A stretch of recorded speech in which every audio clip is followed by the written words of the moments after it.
Coming up today on Locked On Texas Tech, to rush or not to rush a playing surface, we'll discuss. Also looking ahead to Raleigh, North Carolina on Saturday night, protecting your quarterback and pressuring the other guys. We'll take a closer look at that challenge for both Texas Tech and North Carolina State. Also, when will Oklahoma and Texas make like a tree and get the hell out of here? We'll investigate on the other side today on Locked On Texas Tech. You are Locked On Texas Tech, your daily podcast on the Texas Tech Red Raiders, part of the Locked On Podcast Network, your team every day. We're going to start this thing off right.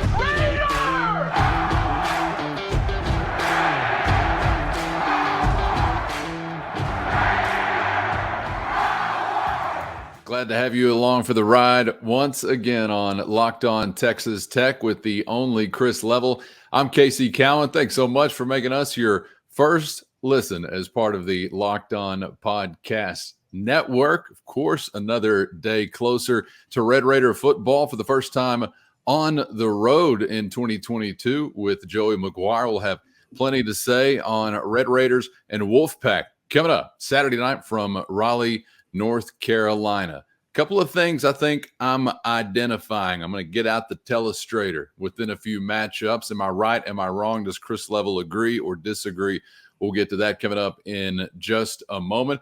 But first, Chris, wanted to step back for a bigger picture that does involve Texas Tech for just a moment because there was some conversation revved up as a result this week of the SEC telling basically Georgia and Tennessee that they needed to do away with non-conference games with the Oklahoma Sooners, I believe to be played in 23 and 24. So with things still kind of left unsettled as far as that potential exit date, people began to wonder, what does this mean? Does this mean they're on a conference schedule in 2023? Well, there was a non-conference date replaced for one of those SEC teams, so kind of seemed like, okay, they must know that everything's remaining as is next season. But what does it mean for 24? What does it mean for 25? Because that's the year that's been circled so far. But as we've mentioned so many times, when there's a will, there's a way. And no one's quite sure what that exit date's actually going to be right now.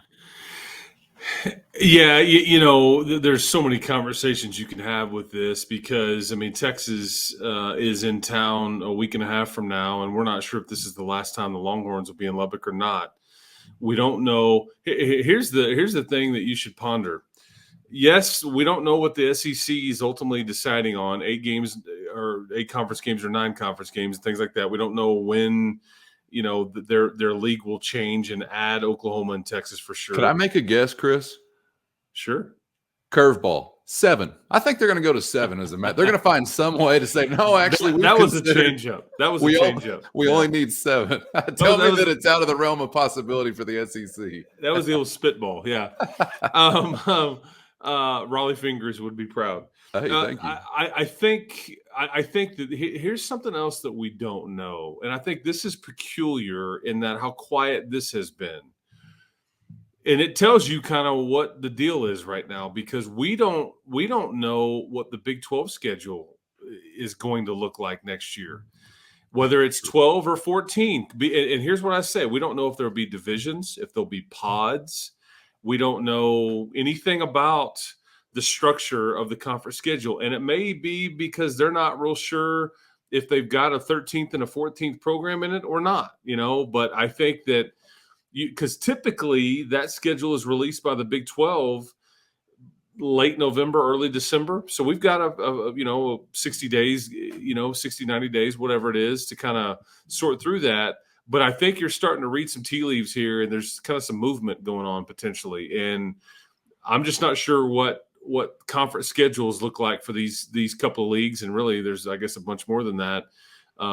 Past this season because none of those have been announced yet, and we're trying to, read whatever context clues we can get. But the news about Oklahoma today certainly gets everybody's eyebrows perked up for sure. Yeah, and I'm kind of curious about whether or not we're going to get these crossover years. It would be like if David Lee Roth and Sammy Hagar were in Van Halen at the same time. And even though Roth is the one heading out in that scenario, I feel he's more Cincinnati-ish than Sammy Hagar for some reason. So I don't know, sort that out in your mind. But I want this huge conference for whatever period of time, Chris. I've been curious to see Oklahoma and Cincinnati on the same field. Have you wanted these orphan years at all, or are you ready to just get past the breakup? Man, you're making my head explode talking about Hagar and David Lee Roth in the same band. Wow, that I was not prepared for that analogy. I'm maybe one of the few. There's not of cocaine. No, we don't have time for a cocaine joke. Pardon me. Continue, please.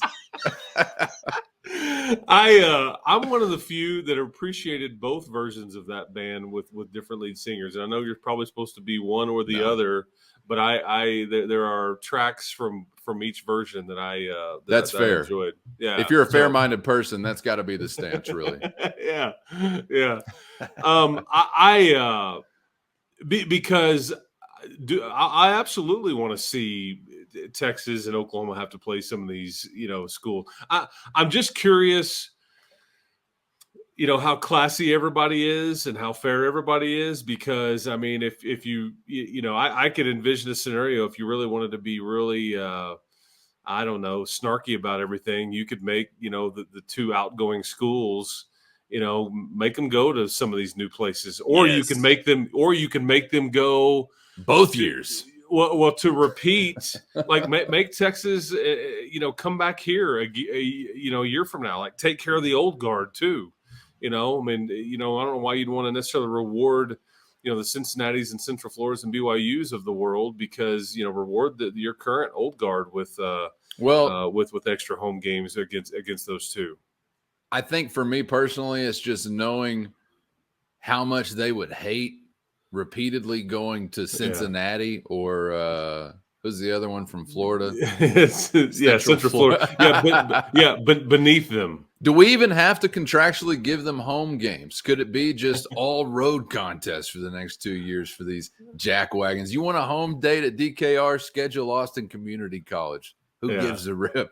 Yeah. I don't know what that's all going to look like. I kind of want some of the car wreck, but I haven't really, since the announcement that this was happening, believe that we were going to get that, because I think at the end of the day, again, where there's a will, there's a way. And even though the Big 12 probably had a more spiteful or vengeful appetite early on, saying, no, we're gonna keep you here. We're going to try to make it painful maybe in some type of ways. Most Big 12 folk in the heartland, now that we've gotten rid of the University of Texas and Oklahoma, good God-fearing folk, and they understand that vengeance is the Lord's. So we've turned on to another mission now. I think we've got the appetite to possibly move on. And if I'm saying that, I mean, I think I'm probably speaking for some of the final Big 12 fans to get on board and say, all right, maybe we just get on to the next schedule, Chris, because you also think about with some of these things potentially happening sooner rather than later. Well, how does that relate to the Big 12's aspirations as you look west? Do you want to set something in motion and just really get on to being free, single, and ready to mingle, maybe with somebody in a Four Corners region? I don't know what the overall appetite is, but I feel like I'm beginning to lean that way personally. And I know you saw this, but the TV numbers for little old BYU and little old Baylor this past Saturday night in that late window were massive. As far as a rating goes and the overall viewers go. If I'm Brett Yormark, I'm saying, I'm saying to myself, cha-ching. I mean, like, the price, did it just go up? Because, I mean, that was a good football game. Make no mistake. It was a rematch from last year. There wasn't really anything opposed to it per se. Good football teams. Absolutely. And it was a game that went into overtime and all that. And I don't know if the price went up, Chris, but I think it had to be reinforced. Yeah, because the price was already more valuable potentially than the Pac-12. I think the price we knew it was. The media didn't always reflect that. But it was their biggest, highest rated game, I think, in 6 years, since 2016, something like that. Yep. And I think that says a lot. And I think BYU ought to get, unless you start adding a bunch of West Coast schools, BYU ought to get real used to playing home games in that time slot, because, I mean, and again, I think BYU Baylor, BYU Oklahoma State, BYU Texas Tech, BYU, a lot of these schools would have gotten maybe a similar rating. I don't know, but I just think that's hard data TV networks that moves the needle a bit. So I think that's worth pointing out as you start looking at, okay, expansion, where do we go? But that late TV window, that's where the money is right now. And that's where, if you can get more of those or more teams that are willing to play in it, I think that's where you can really start to increase your overall worth as a league to TV networks. But yeah, just the simple fact that you've added BYU, I think, is helped you for sure. But anyway, that stood out to me as well. Yeah. So I think it's just something worth pointing out. It seemed like the Big 12 was pimping it a little bit as well. And you know that Brett Yormark from his Rock days has got that big pimping energy, that BPE. And it seems like there's been a tone shift, hadn't it, of some kind from what you're seeing there from the league office, even if it is something as relatively innocuous as highlighting something like that on Twitter. And I tell you as well, Chris, if it's got to be, I mean, I don't want to put all the burden on BYU until we get some things cleared up in the Four Corners region. Anybody can take a late kick. I'm thinking it's the people in the 806. I remember kicking the snot out of the Aggies one time when we kicked off. Was it 1 a.m.? I have no idea. I don't know what day it was by the time the game was over, but I think it's the Red Raider fans. If they say, all right, does anybody just want to give us that late window, even if you're in the central top? Sure. We'll take the 9 o'clock kick. I think that, Casey, that post-game press conference after you wore the Aggies out. First of all, that game, a 9 o'clock kick in Lubbock that night, it was a 3-ring circus. Halloween or close? Yeah, that's a good question. I don't remember if it fell right on it, but yeah, it was in October, I believe. Yeah, but back in the mid 2000s. But that post-game press conference, I want to say, was at about 12:30 or 1 a.m. by the time that thing wrapped up, and it was a blowout, as a lot of those games against A&M were. But and I can even envision a scenario. Say you don't add anybody just yet, West Coast wise. I can even see a scenario to where you put it in some sort of TV package. Hey, everybody's got to have one of these every other year, and you create enough inventory to where it doesn't matter who you are. You're gonna host one. Yeah, you're gonna keep. Everybody has a home game to where. Could you do it to? You couldn't do it to West Virginia or Central Florida, right? Wouldn't it have probably to be not Central only? I guess. Yeah, probably not Central or BYU included. But that's a fair point, because I mean, there was one of those TV deals. I think the one before the current one that we're in, where it's like, okay, everybody's got to share, kind of do a Thursday home game, every third year. We're going to rotate that around. We needed to create some inventory and all that stuff, but we'll see. But I just, you can kind of start to read the tea leaves here in that late window, and maybe sniffing around some of those West Coast schools may make a lot of sense for what you've got going. Well, before we move down the track, what's just your personal feeling or take, Ben, whether it's changed or evolved or not, on an exit date for Oklahoma and UT? Because 25 is what they've thrown out. Is it 23? Is it somewhere in the middle, or do you think they'll stick to that? My opinion is this. I don't think, unless something changes and we get some sort of scheduling quirk like we talked about a second ago, where maybe the conference says, okay, well, you're going to have to go to these places back-to-back years. I think you need to prepare that Texas plays their last home game here next weekend. Now, as far as exit date, I don't think they're here, through when they're obligated to. I think it's either this year and next year, or it's either this or they're just going to finish up the season and away they go. So I think if anything, you may get one more year out of them, and you may have 1 year of a 14-team league with the new members, and then also Texas and Oklahoma. But I just don't see them, playing, 2 more years after this one. I don't envision that as a realistic scenario at all. They don't want to do it, and I'm not certain that the Big 12 would necessarily prefer it. And that you already start conversations with your media rights partners, which allows, that was all reported too, which allows Texas and Oklahoma to start official exit, conversations and all that stuff. So this thing will start getting wrapped up, and we'll start getting clarity fairly soon. But the biggest announcement we're waiting on is just somebody's conference schedule for next year. And we may be, some time away before we get that, but it's coming. Yeah, no doubt about it. And I think that, going back to the television negotiation or conversations aspect of it, if that opens the door, I think a lot of Big 12 or most Big 12 fans would probably say, again, so be it. You'd rather be in that position to get the jump on the future, potentially on some competitors elsewhere across the country as far as conference television negotiations are concerned, than hang around again trying to exact some type of spiteful mission that is beneath us in every way, shape, or form. And I believe it. I'm not just saying it. All right. So what the odds are that they make it to 25, I would agree are pretty low. I don't even know if I could pick a date otherwise, but are they going to make it to that? I sincerely doubt it. Sounds like Chris does as well. And maybe pretty quickly, if there's anything as far as odds on that type of deal, I bet our friends at BetOnline are going to have that covered, because they're the go-to source to get the jump on all the angles on the action this pro and college football season. You can find all the latest news on this week's football games, as well as analysis on the wide world of sports beyond the gridiron: MMA, boxing, golf, baseball, basketball, esports. Hey, did little Terrence's girlfriend dump him this week? Going to be a little slower on the COD controls than ever before. Big esports matchup coming up. I bet online to have the inside scoop. Don't you? If anybody else would, it would be BetOnline. BetOnline also HQ for live betting, stats, and scores. So head to the website today or use your mobile device to learn more about what the trends are looking like this week. And Chris, I think you noticed, like I did, some odds on the next man in Lincoln, Nebraska. Matt Campbell, our buddy in Ames, Iowa, seems to be the early odds-on favorite. Yeah, and I think Lance Leipold also heavily, because he's got some ties to the state of Nebraska and has spent some time on that campus.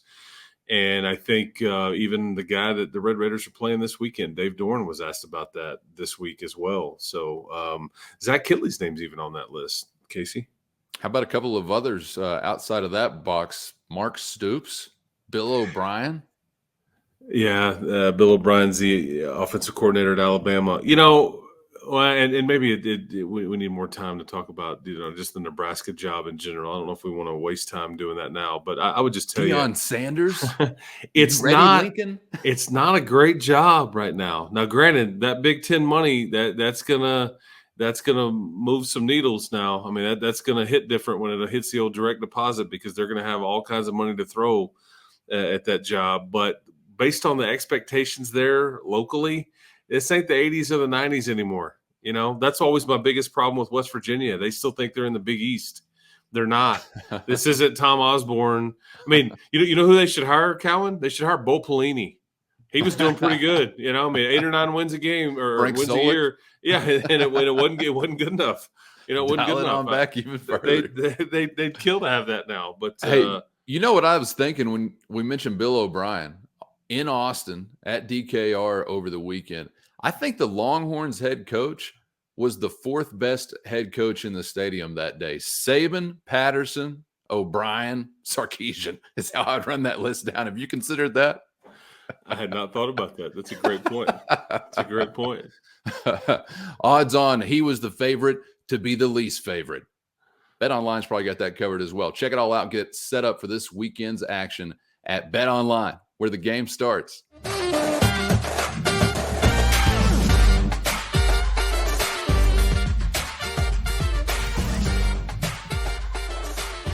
Glad to have you with us on Locked On Texas Tech. It's your team every day. He's Chris Level. I'm Casey Cowan. You are you. Wonderful just the way you are. If you're subscribed on YouTube, if not, then you got a little work to do. I mean, you're okay at this point, I guess, but just a little work to do. Get to YouTube, subscribe there today, or anywhere you get your podcast. Appreciate all who have done that so far. We've got Texas Tech and North Carolina State coming up Saturday night from Raleigh, as the Red Raiders have remained about a double-digit underdog, 10.5. Seen it stick around at 10 for the most part as we sit here having this conversation, Chris. And you're going to have some things really go well for you, of course, in order to pull off an upset on the road. Saw that the game was going to be sold out, so you'll be there in front of a hostile environment. And I want to start with some things as far as a breakdown of who maybe you see kind of having an edge here in one particular area that's going to be key. We talked about it yesterday. and that is getting after Devin Leary. Pressure on the quarterback. We'll take it from both perspectives, both Texas Tech's and North Carolina State's. But let's start with Tech pursuing Leary first. I'm curious who you think does have the better chance to maybe be pressured. Is it Leary? Is it Smith? Because I think whether it's the defensive front you're looking at or maybe the quarterbacks themselves that you're looking at as far as who lends themselves possibly to being trapped in a pocket or forced into a mistake. There are different ways to approach this kind of thing. I feel like I probably like our guys' ability to escape some pressure if there is pressure to begin with a little bit better. But, of course, Leary is a vet, and I want to throw crafty in front of that word because they often are. He's a crafty vet, Chris. Yeah. How do you see kind of the protecting your quarterback, getting after their quarterback, balance breaking down between these two? Yeah, I don't think Leary is. I think there's two kinds of quarterbacks. There's ones that run to run, and there's ones to run to kind of set up the pass. I think he's more the latter. I don't think he's looking to try to, hurt you with his legs as much as he's trying to extend plays and things like that. He's only got, I think this is right. I think it's only like just 5 rush attempts on the year, but he's got a couple of touchdowns. So, basically in the red zone, around the goal line is where you can look for him to do some damage to you with his legs. But he's got 3 grad transfer types up front blocking for him and a couple of sophomores as part of that starting 5. We mentioned his left tackle was the 6th pick in the draft last year, but most of those guys are all back. The other 4 starters they're really solid. That's a group where you're very solid on the other side too, and that's probably your best pro prospect on your team in Tyree Wilson. You've got to win some of those matchups either overall, but you definitely can't take an L with that group and let Leary just have all day long or let him hurt you. Right. And I think that's pretty apparent. Otherwise, it's going to be a long night because I think that's kind of the strength of your team is on that side of the ball. And I think if they were able to spread the ball around and he's able to get real comfortable and get in rhythm, I just don't like your chances there. And this is a kid, it's kind of like their team. He's not super flashy, but he just is not going to beat himself. He's very smart, football IQ and crafty, as you mentioned, and he can absolutely hurt you with his legs. I just don't think he's necessarily looking to do. That's not necessarily his game. It's more of like, let's keep a play alive and let me fire it to one of my many different targets. So that would be the one breakdown on that side of the ball. I think Donovan is clearly the more mobile of the two. And he may need to be because he also doesn't have as good of an offensive line in front of him as what Leary does either. I mean, that's just a fact. As these guys are trying to figure it out, they could, in fact, be without a piece in Weston Wright, which, we'll see kind of what updates we get as the week goes along. But I'm planning on him not playing. So that part is also a bit of a scare. Yeah, no question about it. I was going to ask you there. I know you mentioned earlier in the week that you weren't feeling good about his chances. That remain the same? Gotten any worse? You say you still are kind of feeling that way. I would say thumbs down on the chances. That's my opinion. I think Joey kind of is telling you what he thinks will be the case. Whenever earlier in the week, it's hey, he sprained his ankle. It's the same one that's been sprained before. But boy, it's really tough when a big old guy like that to sprain his ankle. And right. I think he's kind of almost planting those seeds that Weston won't play. So that would seemingly be Landon Peterson and Jacoby Jackson at those 2 guard spots. And I think NC State typically runs a 3-man front. I think the 3 guys up front have a career total of about 15 sacks combined among those 3, which is not bad at all. That is in fact really good. And so, but they run that stack, and so there may not their whole scheme is based on pressure. And I think you've heard people talk about like the kind of scheme that Tony Gibson runs, and it's they could rush 8 or they could drop 8, and you're never really sure what you're going to get. And I think if they all rush, you hope you have the right play call, hope you pick up the blitz, hope you have a screen pass called. If they drop 8, this is where you got to be able to be smart and run it, or Donovan's got to use his legs and attack it there. So it's kind of a chess match and trying to figure it out. But you're going to deal with a ton of pressure or just really no pressure, depending on what Tony Gibson calls. We're try to confuse Donovan Smith quite a bit. But I think Sir Roderick and Taj Brooks definitely need to play well and earn their money on Saturday night. It may just be my preference. I don't know if it's the smarter decision by any stretch, but I always would prefer to force the issue. I think if I'm in their shoes, I may be trying to go after Donovan, even though clearly if you're out of position or whatever it might be, if you're not somewhat disciplined in your rush, so to speak, clearly he's going to be able to hurt you there also.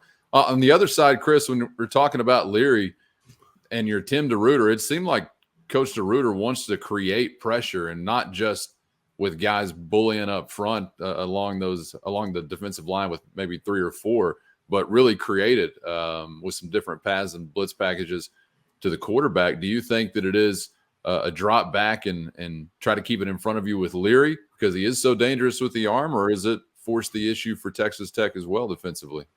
I think there's a happy medium there. I see. I think Tim's philosophy is not as drastic on either side of it as like Gibson's is with his personnel. Okay. I think there's yes, you're gonna send extra players and blitz, but I don't think it's like let's just send 8, let's just house them.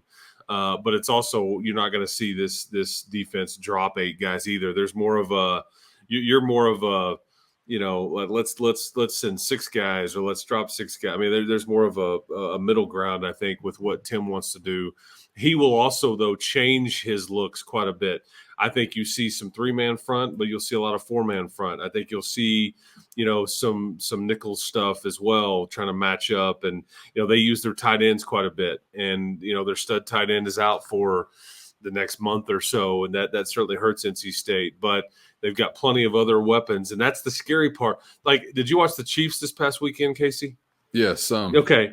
So the talk there about the Chiefs was, man, how are they going to replace Tyreek Hill? Well, they hit you with all this depth, and it makes it harder on a defense because you can't.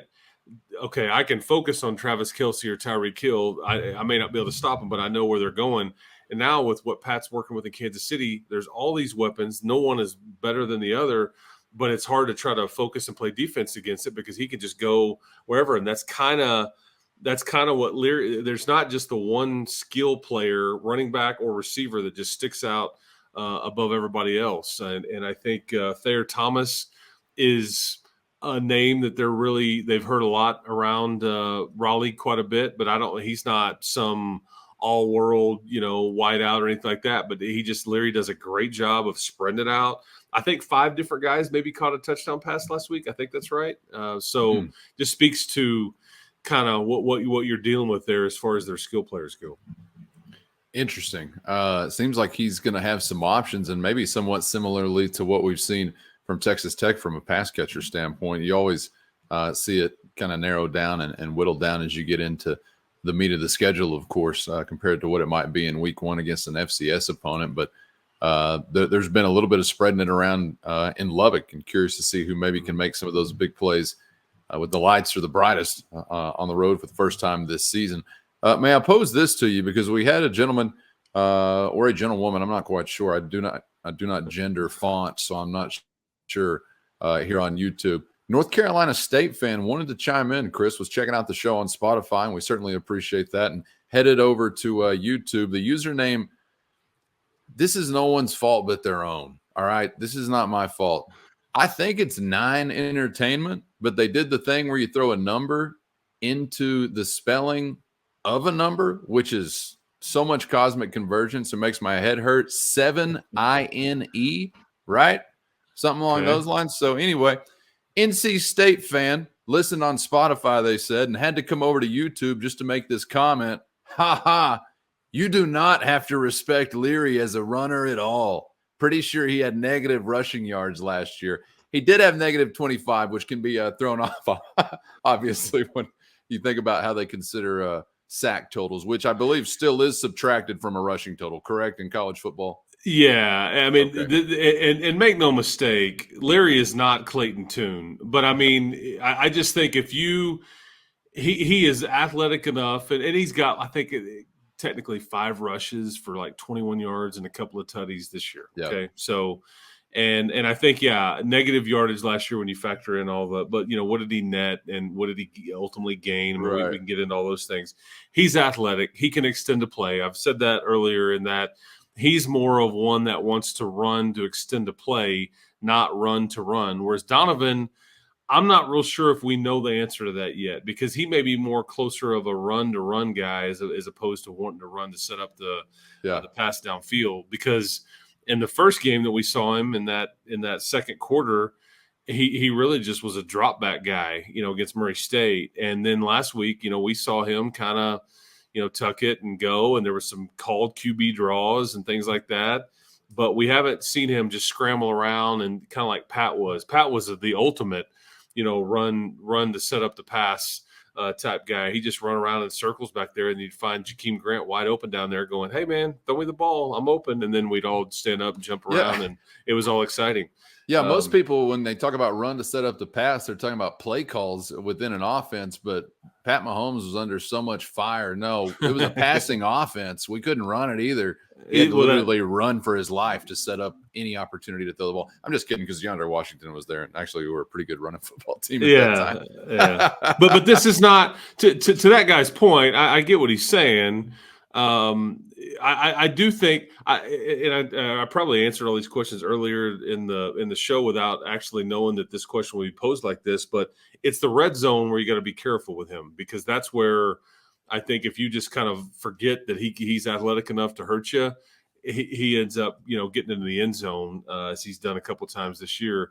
And I think he's more of a just trying to extend the play, and being athletic. Sure. But this isn't Clayton Tune. Clayton Tune, from Houston, was definitely somebody that could hurt you running it and tuck it and go. And, maybe Hudson Card for Texas is the same way. But, yeah, I don't want to draw those comparisons, but I just think you can't ultimately forget about Devin Leary's ability to kind of extend a play or hurt you in the red zone either.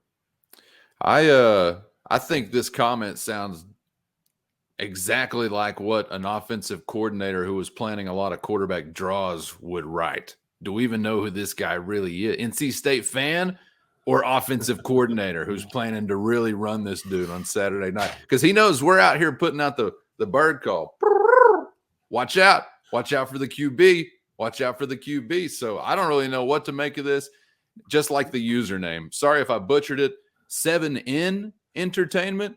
Entertainment. And by the way, who their OC is, right? Or who's I think primary play caller or OC or quarterback's coach or whatever. You know who this is, right? Tell me.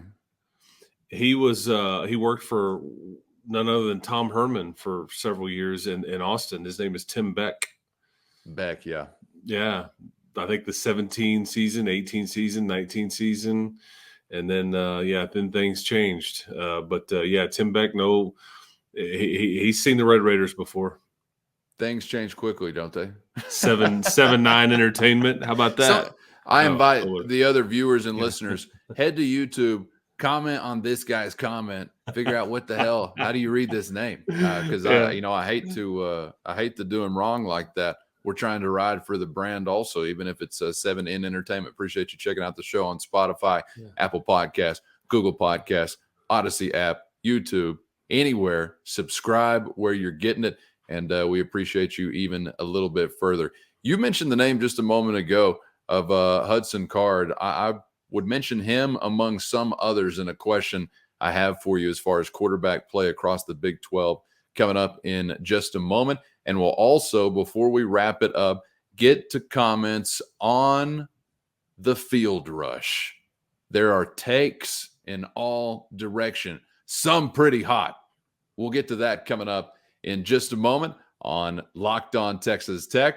But first, Chris, we're just a couple of days away from game day. Texas Tech and North Carolina State coming up at Saturday night, but you don't have to wait till then to break out the Jay's Salsa. We've been talking a lot about Jay's Salsa being the Tech fans' tailgate staple, but you may be at the crib coming up on Saturday night. And how embarrassing if you were to host some fellow Red Raiders and they came over looking for that red and black classic Jay's Salsa bottle, and you've got some imposter. So get out now to jsalsacompany.com or, Chris, all over the place in Texas and New Mexico, most United Supermarkets, Market Streets, Albertsons Supermarkets, here in the LBK at HEB.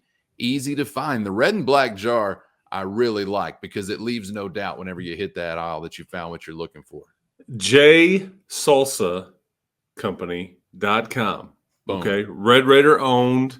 Okay. Red and black jar, as you mentioned. It's not yellow. It's not green. It's not, it's going to fit right in on that salsa aisle, but it'll look even better on your kitchen counter, man. That's right. Yeah, absolutely. So get after it, man. jsalsacompany.com. And again, support a Red Raider, man. That's all we're asking. Just support each other. Guns up, red and black. And we've got the salsa. It's a good product, man. Go get after it, man. and I hear, I don't know if this is some irony or not. I believe an order was placed from North Carolina for this. Is that right? This particular product. Yes, that is a true story. Be happy to share with someone out in Wolfpack country or absolutely wherever you might be. I hope there's some Red Raiders out there that maybe I'll see them. I'll see them Saturday night. But good for the old North Carolinians. Ordering some J salsa. Little taste of home. They're going to ship anywhere in the U.S. at jsalsacompany.com. Red Raider family recipe, 20 years in the making. And that recipe, based in the belief good salsa doesn't have to be complicated. Always fresh ingredients is the priority. And got some options, mild spice or something with some more heat, original and hot flavors in over 90 stores, as I mentioned, in Texas and New Mexico. Most United supermarkets, Market Streets, Albertson supermarkets. And if you're blessed enough by God to be in the 806 HEB in Lubbock, you can find that red and black home run hitter as well. So get out, get you some, get ready for game day. It's the Tech Fans tailgate staple, and find it at jsalsacompany.com.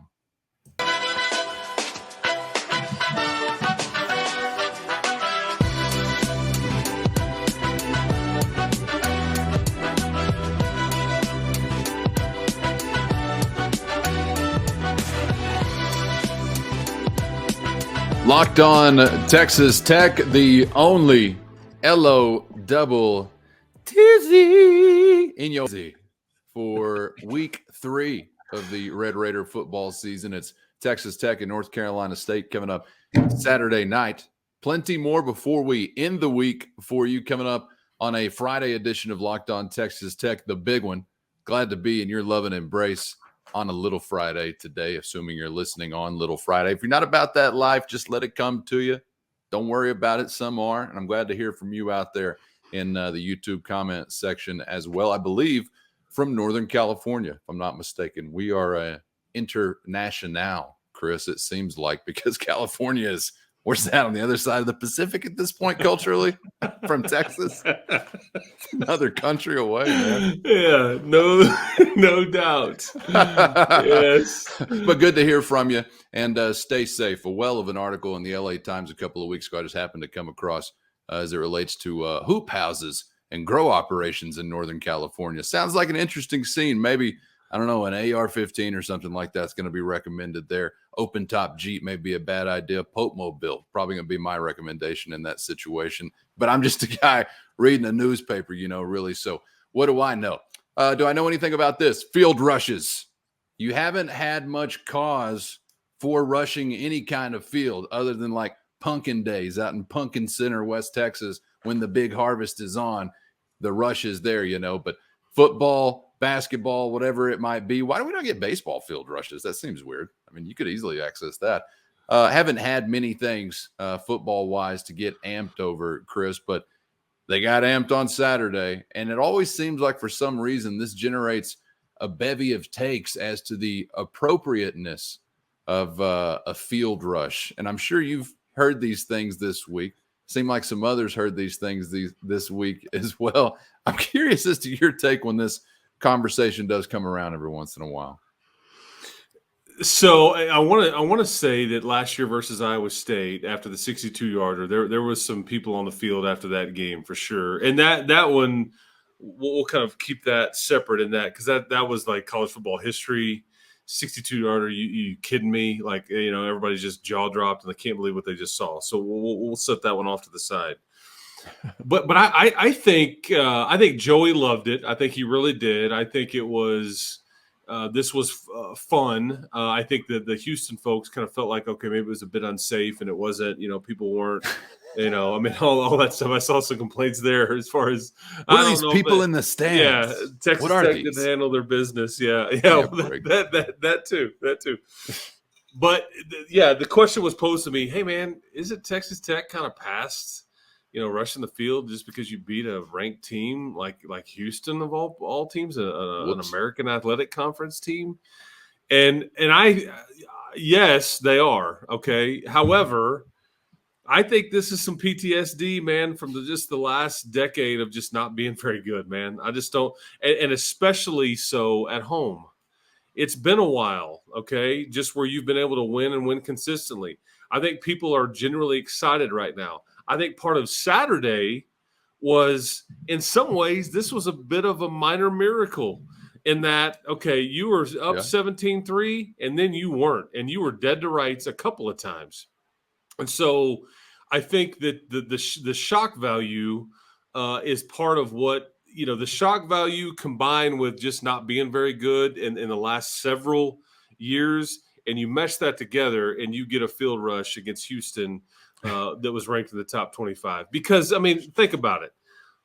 You're down. You get the ball, 37 seconds left. Your quarterback has thrown 3 interceptions in the second half.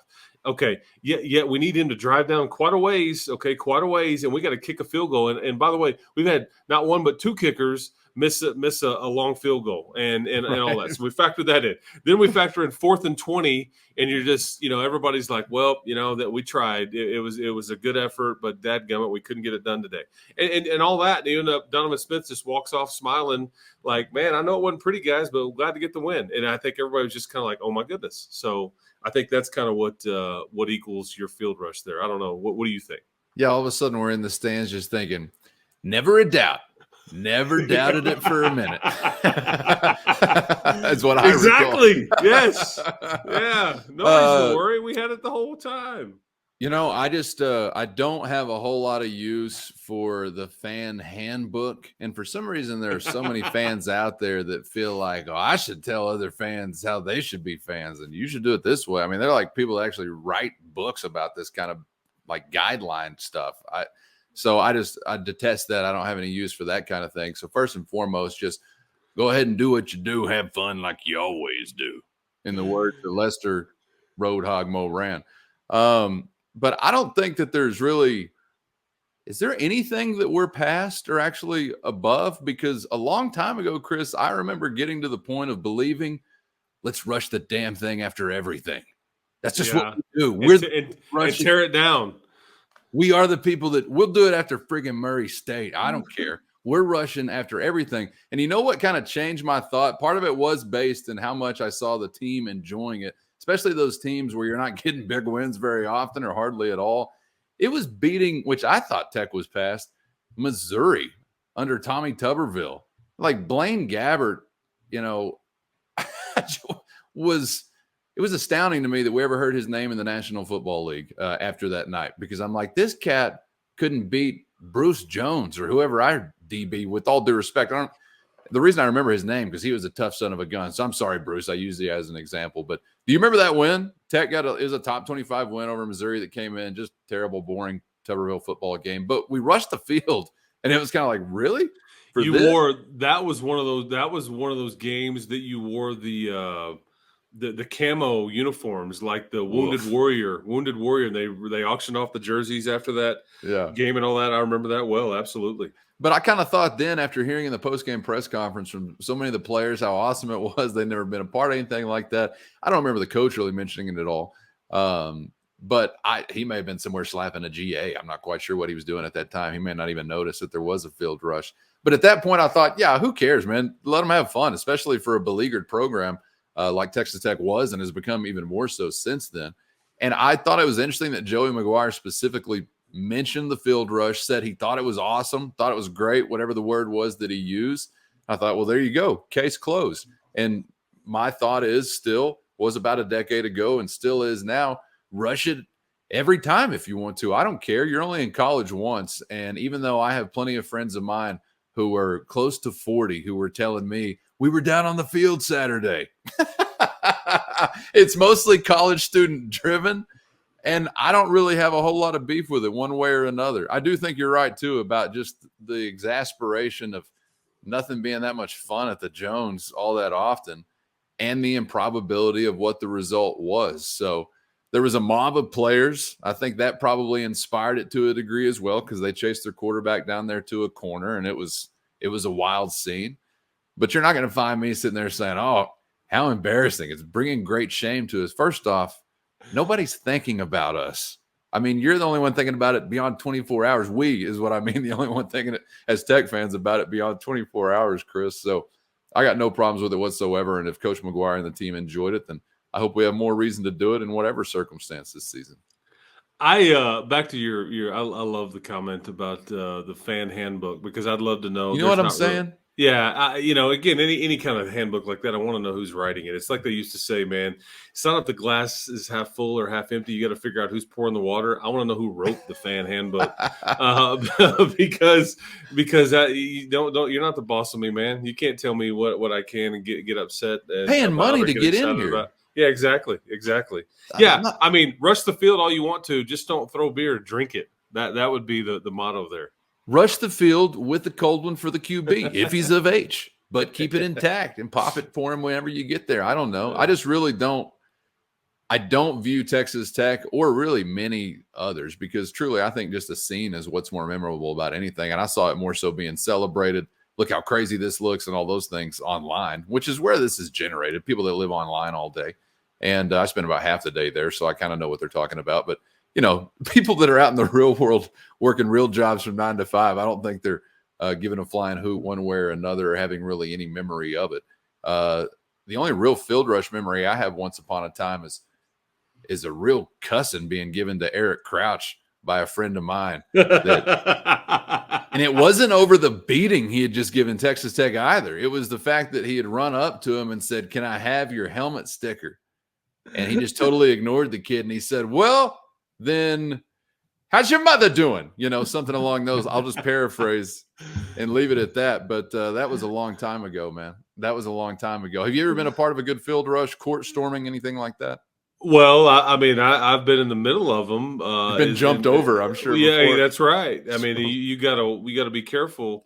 There's been times in basketball, where people are just climbing over the table right there, and you're just kind of like, okay, make sure nobody takes anything, or make sure I don't get hit in the back of the head or anything like that. I mean, but the field rush thing for football, it's always fun because I've been a part of a variety of those, and typically it's never. Now, granted, Texas Tech's never been good enough to where somebody has done that to you.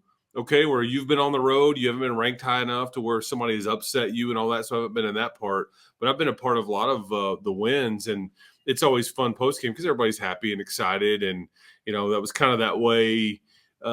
Certainly last Saturday, but the bowl game was kind of like that, just because everything kind of got chaotic down there, and people were just celebratory and excited and all that stuff, and those are always fun because that's when you see people at their best, man.